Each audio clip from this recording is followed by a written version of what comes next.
এই যে আজকে হচ্ছে 29শে সেপ্টেম্বর আর আমরা ক্ষেত দেখতে এসেছি।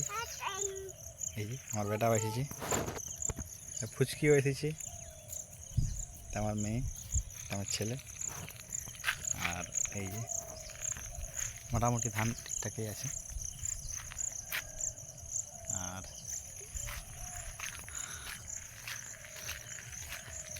এই পাশের ক্ষেতটা তো ঠিকঠাকই আছে।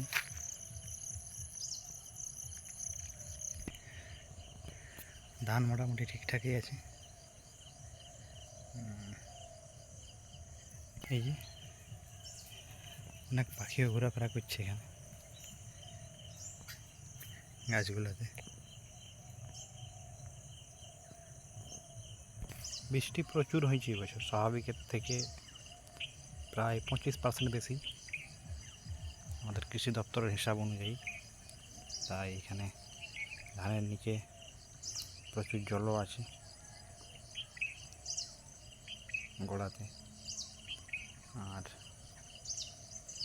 রোদও ঠিকঠাকই দিচ্ছে। এই ক্ষেত্রতে আবার পাকবো হয়ে গেছে, এগুলা শীষ নিয়ে নিয়েছি, তাড়াতাড়ি হয়তো পাকি যাবে। আর এখানে এই মগরাটা দিয়ে জল বার হচ্ছে, এই যে মগরাটা।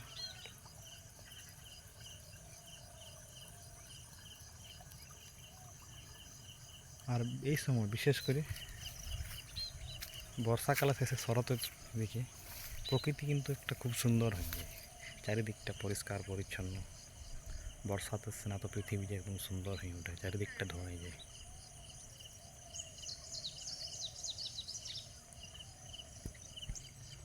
নিম্নচাপের প্রচুর বৃষ্টিতে বেশ কিছুদিন আগে ক্ষেতের আড়ে আমাদের এই গাছটা পড়ে গেছে। প্রচুর বৃষ্টি হয়েছিল, প্রায় এই যে গাছটা পড়ে খেতে ঢুকে গেছে। আর যেহেতু এখন ইয়া হয়ে আছে, মানে লেগা খুব অসুবিধা হচ্ছে, নাহলে বাড়িতে গেলে জ্বালানির কাজে লাগে।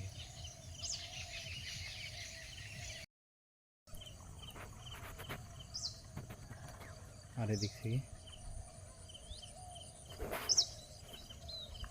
সকাল সকাল এই যে কাড়া, এরা চড়িয়ে ঘর যাচ্ছে, কাড়া চড়িয়েছে, চড়ানো হয়ে গেছে, কাড়া চড়ার পরে ঘর যাচ্ছে।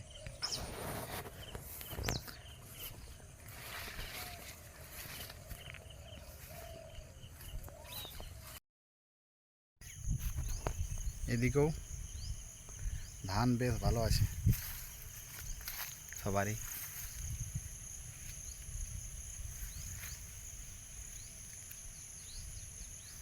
আর এই যে বেটু আমার যাচ্ছে ধান দেখতে লাগে ক্ষেত। তুমি যাবে নাই কেন গো? জামাটা না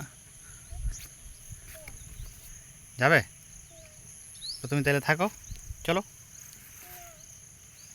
ফুচকা ক্ষেত দেখতে যাবে। হ্যাঁ রে, এই আমি আর আমার বেটু। বেটু, হ্যাঁ বেটু, বেটু টাটা টাটা। হ্যাঁ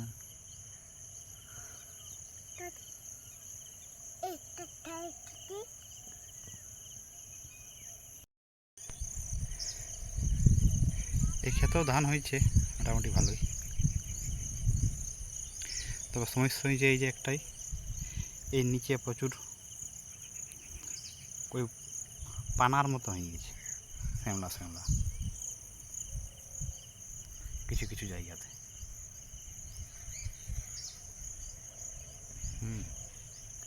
নাহলে ঠিকঠাকই আছে।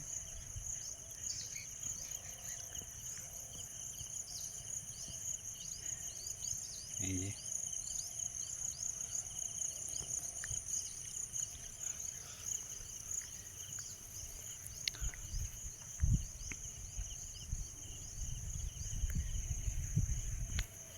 নিচের ক্ষেতটা তো ঠিকঠাকই দেখাচ্ছি।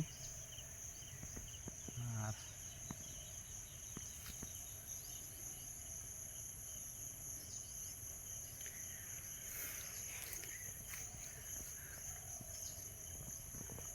এই যে ধান ভালোই আছে, তবে ওই নিচে দুটি দুটি শ্যাওলা হয়েছে। আর এই পরিবেশ, এই শরৎকালে মুক্ত পরিবেশের সত্যিই কোনো তুলনা নয়। চারদিকটা কি সুন্দর, পরিষ্কার পরিচ্ছন্ন, জাস্ট। আর সূর্যের সোনালি রোদ, সবুজ ধান ক্ষেত, আর পুরুলিয়ার প্রকৃতি, সত্যিই কোনো তুলনা নেই।